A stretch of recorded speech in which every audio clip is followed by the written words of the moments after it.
Hello mga ma'am. So, nag-visit diri ang akong nephew nga si Necreven. So, dugay-dugay na ni siya nakalaag sa amo mga ma'am. So, mani yang character, mani yang attitude. So, nalingaw ko aning bata mga ma'am. Bisag siya ra isa, happy siya. Nag-build siya mga tower. So, bisag unsa lang yung kalingawan. So, kini nga mga toy sa iyaning kasen nga gabi bakasyon po diri sa amua every vacation. So iya man gibilin po dagam ni nga duaan sa panghatag ng uban. So bagay na pay nabilin. So muna yung gikalingawan. So nahimuot ko na aning bata kay every time mulaag siya diri sa balay gatuuron na niya nga mga duaan, mga memes, mga toys. Siya ra po nagbutang ana isa ka sulupin nya pag abot gid niya iya din ang gikuha didto kung asa niya nabutang muna nakatawa jud ko ani nga bata. So muni yung mga toys nga gadula-dulaan kay ang mga toys sa ilang balay di man niya madala kay dagko man sad kaayo. So muna nga og mani siya diri sa balay kung unsay naa sa balay mo ra po yang duwa-duwaon. So na po siya toy sa yang daddy pero maguba man og yang dulaan kay remote man to. So mag-maintainer lang siya sa aning pwede ra niya ilabay-labay nga mga toys. So mura ang yang hilig kay kining mga kuan kana magkuan niya siya himo siya og tower man yang ganahan duwaon diri sa balay. Nya ako siyang gatagaan og kuano toys. Nya maglahi sa check iyaha gyud, mag-create kid check iyaha. Una. Nya kuana ni siya karon nga bataa kanang kay 2 years old naman siya. Lahi ra atong nangagi nga mga 1 year pa siya kapin karon kay kuana siya, magbehave na siya nya maistorya na pod nimo siya. So lahi ra gyud nga nidako na siya.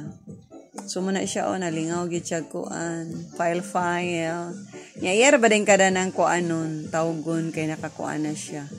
So na siya bag-ong kuan tricks hawiran niya ang akong kamot kay yang iya dayon kuanan kay nakuan daw ko gipaak daw ko sa crabs mo to yang technique pod tanawa yan ang giuli ang toys kay nahuman na siya dula man yang style mga mens pagka man yang kuan uli yan pong kwaog balik nabantayan na pwede nabilin isa daw. So, yang gikuha, gibalik na niya butang.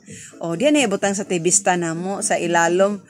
Pag abot niya gikan sa ilaha, pag abot sa balay, yan na po abi na ko sa iyang tuyo baga, dali siya, anha diha as tibistan.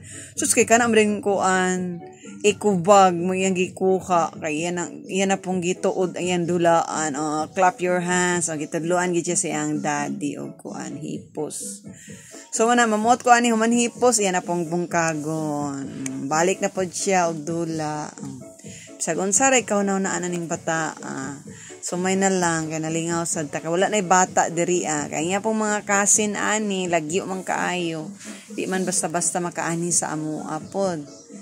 Kaya to araman sa kuan, unahan pa sa Cagayan de Oro City. Tora sa kuan, Lanao, dapit nga area. So, nakuan ko na amis ko sa akong nephew kaya nakabalo na siya identify sa color, sa name, nga strawberry, nga banana. Na siya nahibawaan. Kabalo na po siya count. Pero 1 to 10 pa iyang counting ani.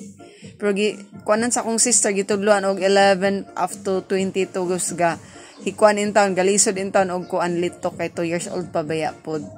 Galisod paglitok sa mga word. Pero gapaning kamot po siya tuon gyud. Malingaw na lang sa tang gibisita sa atong nephew uban sa akong brother. Kaya nag-work man po ni akong brother so day off man niya so montong ni hapit po sila diriglaag kay taod-taod na daw siya kalaag. Nag-inom sila Nag-inom ni sila og kuan mango shake. Niya di siya gusto nga tagaan og baso kay gusto niya kana araging kuan mag nga gamay. Nagpa-unique po siya iyaha mga ma'am. Awat siya sa iyang daddy.